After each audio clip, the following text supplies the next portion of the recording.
Мекендештер, такси коллегалар, ассаламу алейкум. Эс алып отуруп, бир ой менен бөлүшүп кетүүнү туура көрдүм.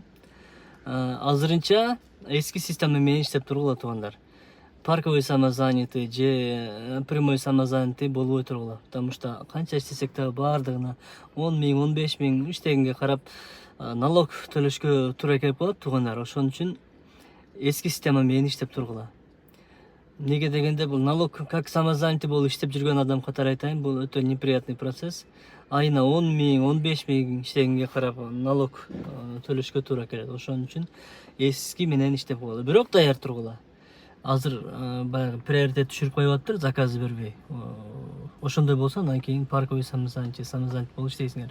Бирок азырынча эскиче иштеп тургула. Парктар кошкондор бар, бирок кошпой аткандар дагы бар. Бирок көпчүлүгү кошуп атат. Ошон үчүн эски система менен иштеп тургула. Ассаламу алейкум.